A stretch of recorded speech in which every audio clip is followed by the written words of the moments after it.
Halo, apa kabar Anda semua? Senang sekali nih kita ketemu di akhir pekan hari Sabtu. Saya sengaja hari ini sekali-kali menggunakan kaos FNN, Bung Rocky. Wah, itu FNN lagi dimusuhin tuh, dianggap forum neko-neko. Nah, Karena terlalu beretika. ya. Saya cuma mau mengingatkan karena banyak sekali media itu yang memberitakan, terutama banyak media yang menyebutkan kalau namanya Hersubunno Arif itu disebutnya YouTuber, gitu. Mereka mungkin nggak tahu kalau wartawan-wartawan yang senior, saya kira mungkin pada kenal 30-an tahun yang lalu ketika kita sama-sama mulai di lapangan, mereka kenal lah saya sebagai wartawan yang 30 tahun lebih lah ya, di lapangan sebagai wartawan di lapangan. Dan mereka lupa bahwa Undang-Undang Pers itu, Undang-Undang Nomor 40 tahun 98 itu menyebutkan juga dalam pasal satunya itu bahwa dan saluran lainnya. Nah, itu artinya sebenarnya bukan hanya media cetak dan media elektronik, tapi saluran lainnya, dan kita bisa menafsirkan sekarang sebagai YouTube gitu ya. Dan pemerintah kalau diakui, oh YouTube belum resmi lah, bagaimana pemerintah saja juga menggunakan YouTube sebagai saluran resminya kan? Presiden juga menggunakan YouTube untuk menyampaikan komunikasi publiknya dengan rakyat. Ya, saya kira seluruh yang kita sebut sebagai komunikasi publik itu berubah. Ya. Begitu ada platform-platform yang bahkan bisa melampaui sidang redaksi. WA Group itu juga akhirnya jadi produk jurnalis tuh. Karena di situ orang berupaya untuk cari tahu apa sebetulnya isu utama dari kekuasaan. Karena nggak ada di media konvensional, ya orang cari di tempat di mana sumber bisa dipercaya. Jadi intinya sekarang tinggal bisa dipercaya apa enggak sumber itu. Bukan lagi formatnya tuh.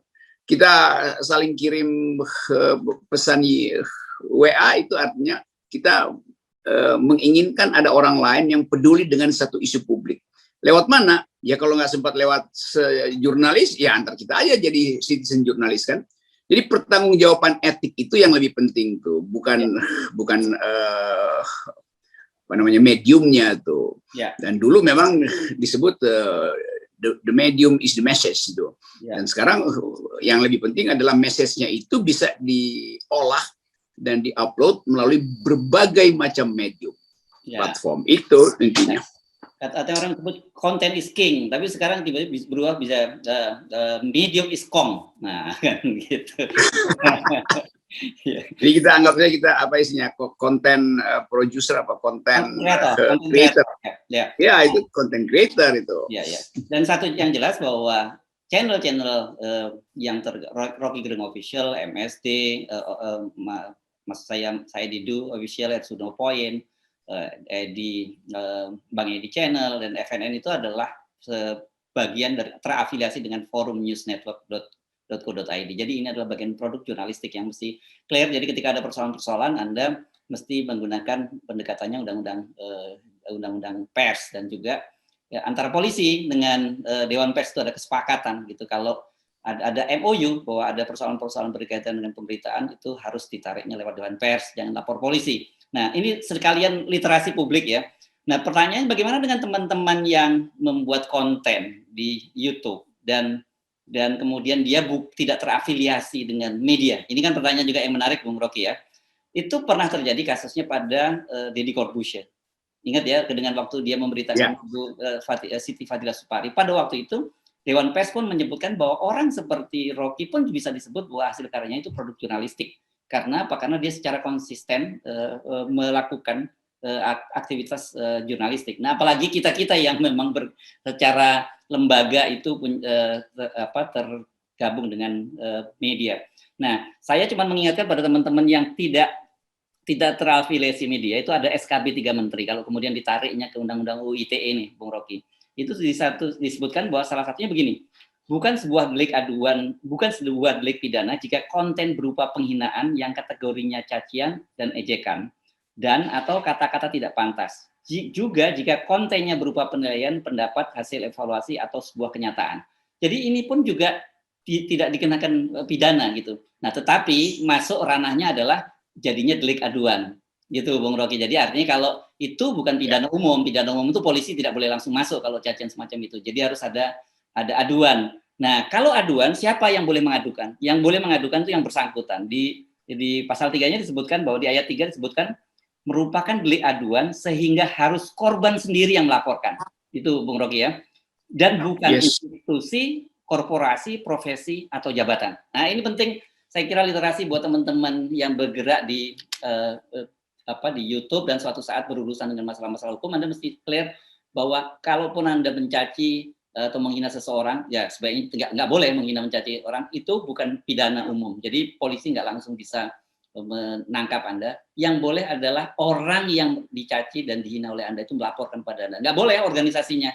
Misalnya ketua organisasi A, dan kemudian anak buahnya melaporkan, itu tidak boleh. Ini penting untuk Anda pelajari juga, Anda pahami. Itu deh kira-kira semacam apa ya, bukan kuliah lah, ini apa ya, bagi share pengetahuan soal undang-undang UITE dan undang-undang pokok pers. Ya Bung Rocky. Nah, sekarang kita ngomongin hukum juga nih. Hukumnya tapi hukum sosial nih. Ini saya kira yang terjadi pada Pak Luhut. Ini benar-benar menurut saya agak mengejutkan karena sekali ini dalam kasus bisnis PCR ini Pak Luhut itu sudah masuk ke wilayah personal sekarang beliau ya. Karena kemarin kita bahas soal beliau membuat surat panjang sekali tentang bahwa itu adalah kegiatan charity dia, bukan kegiatan amal dia, yang bisa sebut bahwa seharusnya dia tidak bicara kepada publik karena tangan kiri, prinsip dia boleh tangan kanan memberi, tangan kiri nggak boleh tahu. Bahkan sampai istrinya. Nah, ini kalau udah sampai istrinya Pak Luhut ini kan ini menjadi soal yang personal. Jadi saya kira saya ingin ngajak Anda ngobrol pagi ini berkaitan dengan etika kekuasaan. Nah, bagaimana sih kekuasaan itu? Pertanyaan orang boleh apa, kalau gitu nggak boleh dong seorang pengusaha gitu ya. Pak Luhut itu jangan lupa sebenarnya sebelum dia masuk pemerintah dia memang militer, pensiun dan kemudian pebisnis. Bisnisnya besar, grup perusahaannya itu besar ya, punya gedung di kawasan saya nggak tahu Mega Kuningan kalau tidak salah, gedungnya juga besar. Nah terus juga banyak sekali pengusaha-pengusaha yang masuk. Orang kemudian bandingkan di Amerika juga banyak kok yang pebisnis masuk di politik. Bagaimana sih sebenarnya etikanya itu, Bung Rocky? Iya, kita mulai dengan surat Pak Luhut itu, yang kemudian jadi problem karena Pak Luhut melakukan pembelaan secara personal bahwa moral Pak Luhut seolah-olah terusik sehingga dia menulis surat personal. Jadi kita membaca surat itu sebagai curhat atau evaluasi dari masalah yang dihadapi Pak Luhut, yaitu soal tuduhan bermain bisnis di PCR, dengan satu surat yang sifatnya personal. Waktu surat itu dipikirkan oleh Pak Luhut di dalam kepalanya dan melalui hatinya, dia tahu surat itu akan beredar pada publik, juga di WA Group. Jadi Pak Luhut sebetulnya memproduksi karya jurnalistik secara tidak by design, tapi impact-nya begitu tuh. Karena orang kemudian melihat tanggapan dari istri Pak Luhut, Ibu Devi, di dalam Facebook atau di mana itu, yang mengatakan bahwa oke, Pak Luhut menenangkan kami. Jadi satu isu yang tadinya adalah sorotan publik, akhirnya pindah secara evolusioner, pindah pada masalah, saya sebut aja kerohanian sebuah keluarga tuh. Bagian batin dari sebuah keluarga yang terusik, terganggu tuh.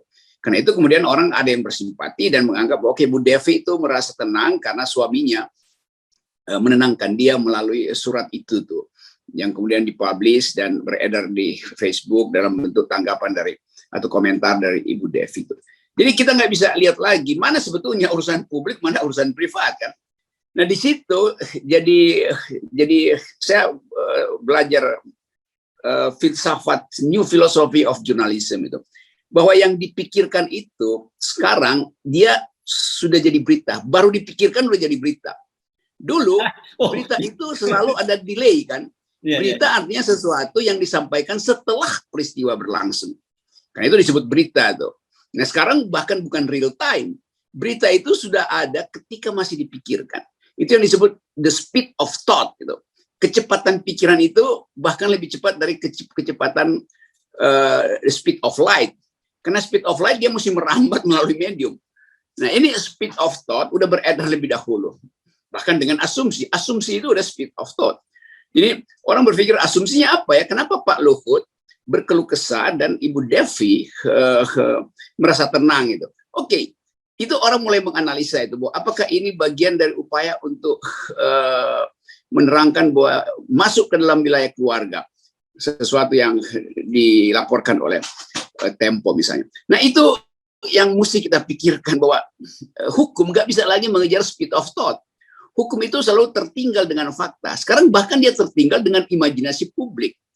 Publik bikin imajinasi bahwa pasti nanti Erick Thohir ngikutin langkah Pak Luhut, yaitu kirim pasukan juru bicaranya untuk mengcounter bahwa Erick Thohir terlibat di situ. Dengan semua data yang seolah-olah Erick Thohir detached, tidak terikat dengan keputusan itu karena dia sudah tidak lagi di dalam mengurus secara real perusahaannya. Memang itu adalah fakta hukum, dia tidak mengurus secara real. Tetapi di ujungnya keuntungan perusahaan itu kan masuk di dalam laporan keuangan sebagai rugi atau untung tuh. Jadi nggak bisa dipisahkan itu. Kecuali kita ambil betul-betul prinsip seperti di Amerika yang disebut sebagai brain trust gitu. Jadi seluruh bisnisnya ditutup aja sama sekali, di freeze di dalam waktu dia berkuasa. Ini kan enggak. Dia diam-diam tentu kita tahu mental pejabat Indonesia, dia masih nguping juga tuh hasil rapat direksi dari perusahaannya tuh. Demikian juga Pak Luhut, apa benar Pak Luhut tidak ikut lagi dengan rapat-rapat direksi? Itu tanda tanya besar di kita karena publik tidak menganggap ada semacam aturan yang ketat. Nah, contoh itu diperlihatkan oleh Presiden Jokowi. Kalau Presiden Jokowi ngerti etika itu, dia nggak akan pergi meresmikan perusahaannya John Lee di Kalimantan tuh. Jadi Presiden Jokowi juga nggak paham. Nah, karena itu orang menganggap kalau begitu semua isi kabinet sebetulnya bermain-main atau ada bermain-main dalam bisnis PCR tuh. Dengan kata lain, orang naikin lagi analisisnya, berarti Presiden Jokowi dari awal mengambil keuntungan sebetulnya. Sekarang baru menganggap itu charity karena barangnya udah makin lama udah nggak ada harganya secara ekonomi karena menjelang keluar. Jadi ini sebetulnya yang diolah oleh pers. Nah, sekarang pers betul-betul tahu apa yang disebut speed of thought, yang kadang-kala kita sebut surat dari redaksi itu. Dulu surat dari redaksi mesti ditulis 3-4 menit kan, dengan kecepatan word processing di prosesor di komputer. Sekarang di kepala jurnalis udah jelas, dia tinggal nge-tweet aja, dia tinggal ngomong seperti kita ngomong real time sekarang kan. Nah itu yang tertinggal tuh. Nah kekuasaan selalu menganggap wah ini adalah hoax atau berupaya untuk melecehkan pemerintah. Nah dalam keadaan itu kekuasaan kehilangan kemampuan etis untuk mengevaluasi, karena di benak kekuasaan begitu ada pikiran kritis itu pasti upaya untuk mendelegitimasi pemerintah. Padahal itu hanya karena reaksi cepat dari pers itu. Jadi jangan langsung wah ini ada maksud, enggak. Pers justru bereaksi karena beritanya itu atau peristiwanya itu berubah setiap detik. Karena itu pers nggak bisa lagi tunggu rapat redaksi itu. Dewan Pers juga akhirnya tahu bahwa ya itu berita itu apa yang ada di kepala jurnalis. Nah tinggal diukur jurnalis ini matang atau enggak, kan itu intinya kan. Nah kematangan itu yang kita sebut sebagai etika bernegara. Setiap jurnalis tentu dia mendesain dirinya sebagai bagian dari keinginan untuk membuka persoalan supaya jadi pengetahuan publik. Itu yang mesti dihormati oleh kekuasaan supaya jangan lapor-lapor melulu nih. Kalau enggak speed of thought dari jurnalis nggak bisa lagi dong. Jadi jurnalis mesti tunggu 2 hari rapat redaksi baru putusin, nggak bisa itu. Karena publiklah yang menuntut kecepatan pemberitaan itu, dan itu yang harus dilayani oleh jurnalis. Ya, nah ini saya kira semacam juga introspeksi dari kalangan jurnalistik juga, di kalangan jurnalis juga, karena Anda tadi kan menyinggung yang disebut sebagai citizen journalism ya, dan tanpa memang diam-diam tanpa kita sadari platform WhatsApp group itu sudah menjadi semacam media baru gitu ya, dan orang dan di situ ada demokrasi informasi karena semua orang boleh menulis apapun dan semua orang juga bisa mendapatkan berita apapun. Ini saya kira kesadaran semacam ini yang penting kita pahami, dan inilah yang sekarang terjadi pada Pak Luhut. Mungkin Pak Luhut bisa menempuh jalur hukum, katakanlah misalnya seperti dalam kasus Haris Azhar dan teman-teman gitu. Nah, tapi yang sulit mungkin dihalang-halangi oleh Pak Luhut dan teman-teman di pemerintahan, bukan teman-teman lah, dan para bapak-bapak dan ibu-ibu yang di pemerintahan adalah citizen journalism ini. Masa mau menuntut seluruh orang, semua orang yang berbicara di WhatsApp group, kan itu bayangkan itu seperti menghadapi air bah saja. Iya, jadi terutama WA group itu. WA group itu kan jadi semacam web of ideas itu. jaringan ide yang meluas dalam hitungan detik udah meluas itu kan. Nah itu akibat dari perkembangan baru tentang fungsi informasi itu. Informasi itu adalah DNA publik. DNA itu nggak bisa direkayasa supaya ikut saluran ini, saluran itu. Dia ngalir aja mana yang paling apa namanya itu idea of free market itu, atau free ideas yang harus ada di dalam market. Nah, market itu diasuh oleh WA Group, diasuh oleh Harsubono Point, diasuh oleh Refli Harun, segala macam itu. Jadi ini jadi jaringan dan di situ diuji kematangan kita. Kalau si netizen sekarang makin lama makin matang, dia nggak lihat lagi tuh mau nyebar hoax sebanyak mungkin pun pemerintah, netizen bilang gue nggak percaya tuh, karena itu pemerintah adalah pembuat hoax terbaik tuh. Ya kutip-kutip saya juga tuh, dan memang saya maksudkan itu. Jadi sebetulnya pemerintah ini mesti paham bahwa ada new ethics yang berkembang sekarang, bahwa orang sekali kekuasaan itu berbohong, itu langkah-langkah mitigasinya susah. Mau dikirim seluruh juru bicara istana juga, begitu masuk di ILC langsung diurut, wah ini bohong nih. Padahal mungkin faktanya betul, tapi orang udah nggak percaya. FNN kemudian tapis lagi itu. Jadi FN bukan sekedar konfigurasi dari jaringan-jaringan ini. FN juga mengasuh WA Group sebetulnya kan sebagai input untuk mengetahui apa seperti yang terjadi di publik. FNN itu jadi mengkonsolidasi juga isu publik. Nah, itu istilahnya itu. Udah sama kayak perusahaan, mengkonsolidasi itu. Nah, jadi sebetulnya itu. Nah, kita masuk di dalam isu ini dan ini adalah isu dunia. Di dunia ini nggak ada lagi yang disebut media utama. Media utama itu kadangkala begitu jadi utama, dia udah kehilangan keutamaan karena kasusnya udah basi itu. Ya, jadi kalau dulu ada disebut media mainstream, itu adalah media-media yang formal itu, sekarang saya kira itu dia disebutnya media konvensional. Justru yang mainstream itu yang harus utama itu adalah media sosial kan, yang terjadi perubahannya semacam itu. Ya, bahkan saya menganggap nggak ada soal buzzer itu. Buzzer juga memproduksi informasi, nggak ada soal. Masalahnya dipercaya apa enggak kan? Kan sama aja. Jadi silakan jadi buzzer, silakan bikin hoax segala macam, tinggal kecerdasan publik itu tahu dengan intuisi yang tajam, dia tahu. Apalagi kalau nama-nama tertentu dimunculin, mungkin nama-nama itu sedang memberitakan berita yang benar, tapi dianggap buzzer, jadi nggak ada lagi yang percaya karena melekat di dalam namanya itu adalah buzzerism. Ya, sudah konotasinya sudah negatif. Oke. Konotasinya udah begitu. Ya kan. Kalau dulu kita yang disebut misalnya Order Orwellian gitu ya, wah itu kan Order Orwellian ya. Novel 94 dulu kan the Big Brother watching you gitu ya. Kalau dulu istilahnya, ya sekarang terjadi adalah the people is watching you. Ini yang perlu kita ingatkan kepada para pejabat publik. Nggak bisa nutup-nutupin itu. Eranya sudah berubah gitu. Anda mau bendung, mau bungkam media, mau takut-takutin media dengan kriminalisasi, tapi Anda bisa menakut-nakuti 1-2 orang wartawan, 1-2 media, tapi Anda nggak bisa menakut-nakuti seluruh rakyat se-Indonesia. Kira-kira kan begitu ya?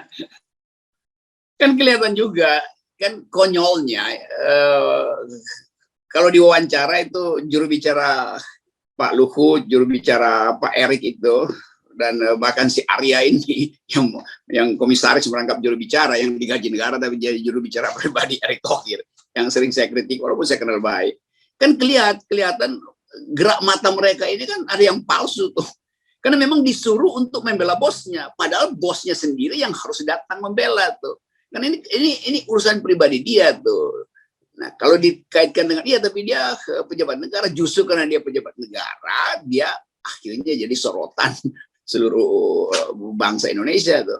Nah, ikuti aja sebetulnya cara biasa. Kalau menganggap salah, ya udah bilang aja kami salah, itu kami minta maaf itu. Tapi minta maaf itu minta maaf pribadi. Tetap ada undang-undang yang menghendaki pejabat publik tidak boleh 1 detik pun berpikir untuk KKN. Nggak sengaja nggak ada soal, kan Anda pejabat, Anda tahu hukumnya itu kan. Itu bawahan saya, itu manajemen yang bisnis bisa. Oh iya, tapi Anda pejabat yang membuat aturan, dan sekarang aturan itu Anda langgar gitu, di situ salahnya. Mau tulis berlembar-lembar surat pribadi itu nggak ada gunanya. Ya. Nah, tadi kan di awal saya menyinggung soal apa yang salah dengan para pengusaha menjadi pejabat di Amerika juga banyak sekali politisi-politisi itu yang latar belakangnya adalah pejabat. Bahkan kemudian juga ada kelompok-kelompok industrialis misalnya gitu yang mendukung Partai Demokrat, mendukung Partai Republik gitu. Nah, itu apa yang membedakan itu, Bung Rocky? Dia bikin batasnya sendiri. Kan pejabat pengusaha Amerika tahu batasnya. Jadi dia sampai di batas itu. Maka kalau batas itu dia lewati, maka dia kena deli itu.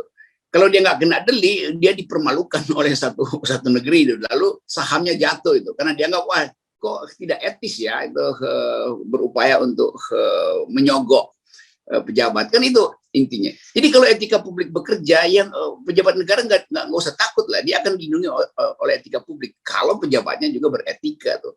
Kan intinya itu sebetulnya, hanya itu intinya tuh.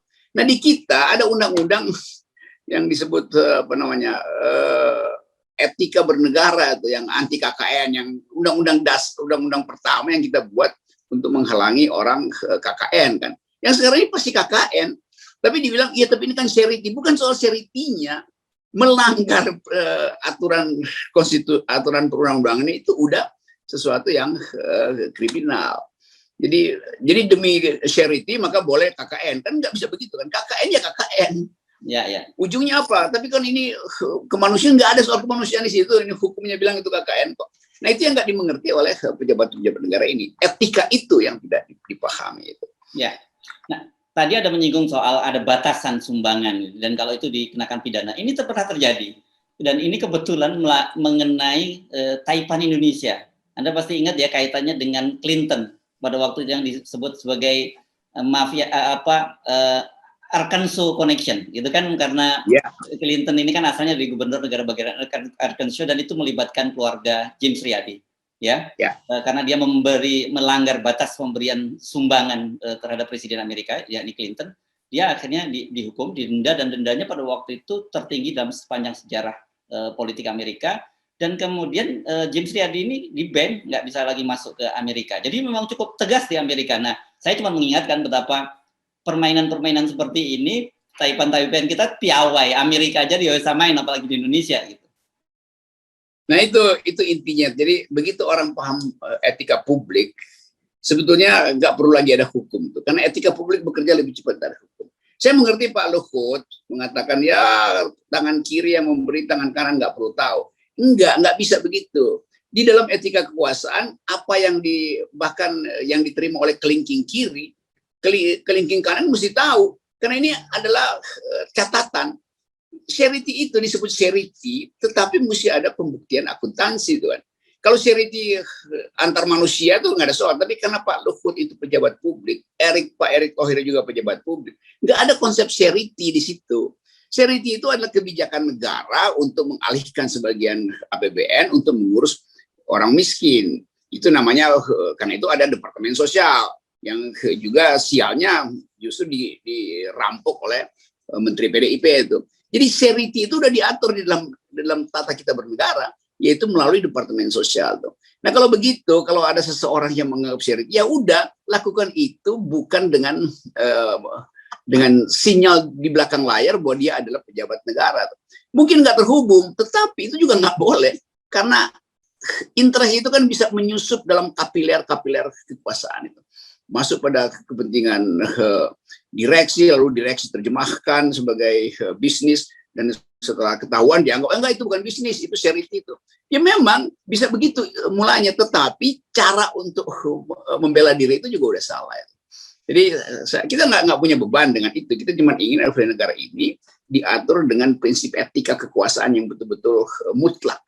Sama seperti Amerika bilang, iya kita juga senang kalau dapat charity. Iya, tapi charity itu ada batasnya tuh. Melampaui batas itu udah mungkin misalnya ya sayang nih ngasih cuma nyumbang 100 miliar gitu. Batasnya ini masih ada duit sedikit nih, 100 miliar Rp1 deh. Oh enggak, itu udah melanggar hukum. Karena dia nggak ngerti bahwa charity itu justru dimaksudkan supaya semua orang ada di dalam garis batas etis yang sama itu. Itu intinya sih sederhana.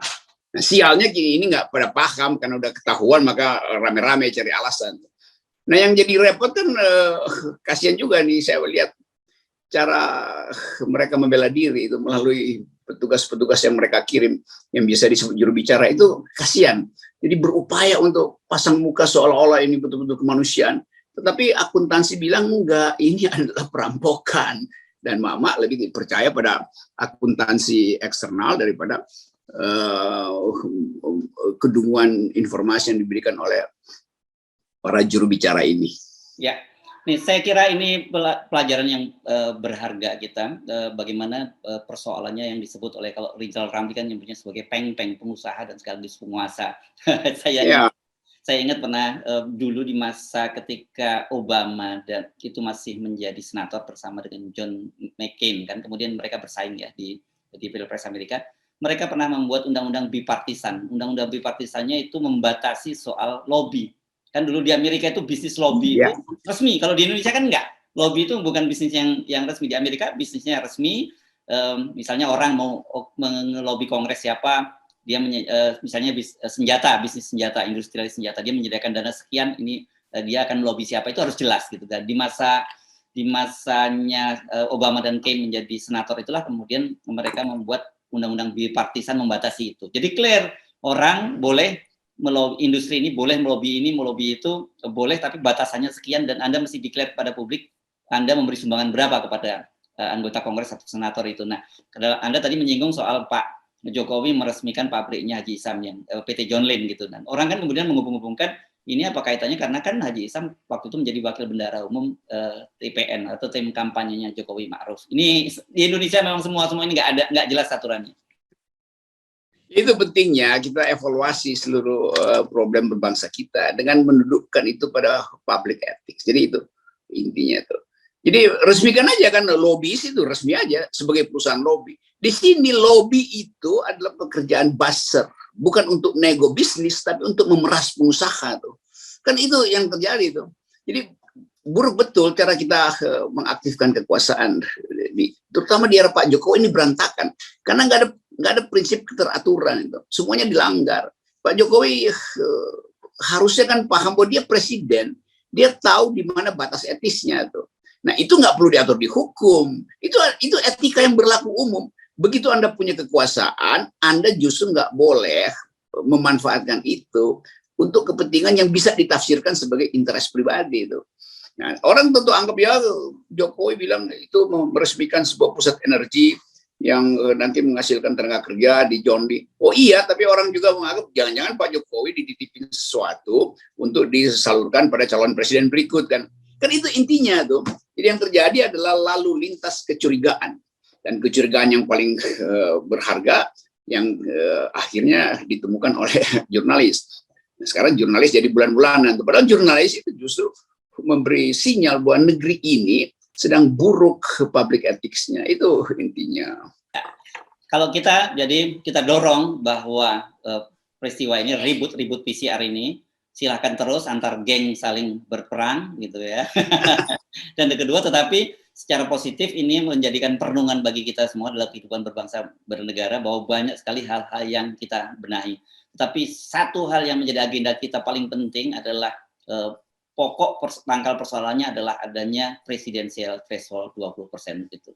Ya, Bung Rocky. Betul, itu secara teknis bermasalah karena presiden threshold yang secara etis presiden tidak mengerti bahwa presidensial threshold itu memungkinkan terjadinya tukar tambah yang tidak etis dalam politik, kan begitu akhirnya tuh kesimpulan besarnya. Ya. Sering kali orang nggak lihat problem besarnya itu, seolah ini cuma problem Luhut sama Erick. Enggak, presiden sendiri bermasalah karena masuk di dalam jebakan etika buruk kekuasaan itu. Oke. Ini mantap. Hari akhir pekan rada berat kita ngomongin etika kekuasaan, tapi saya kira situasinya mengharuskan kita untuk bicara soal itu ya.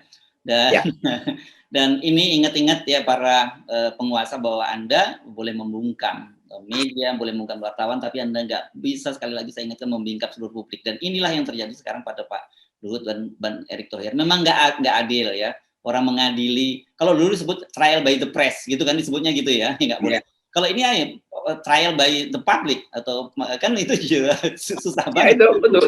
Ya. Dan memang pada akhirnya begitu kan. Ya. Nanti juga akan ada counter trial, counter bantahan dari buzzer-buzzer. pertama-tama udah siap-siap ya, FNN ini apa sih? Lalu solusinya apa? Lo kita ngomongin etika itu sebagai solusi, tapi karena buzzer itu IQ-nya tetap 200 sekolah, ya dia nggak paham bahwa dunia sedang tumbuh di dalam public ethics yang otentik gitu. Itu. Oke. Selamat menikmati akhir pekan. Merdeka. Mantap. Assalamualaikum warahmatullahi wabarakatuh. Waalaikumsalam warahmatullahi wabarakatuh.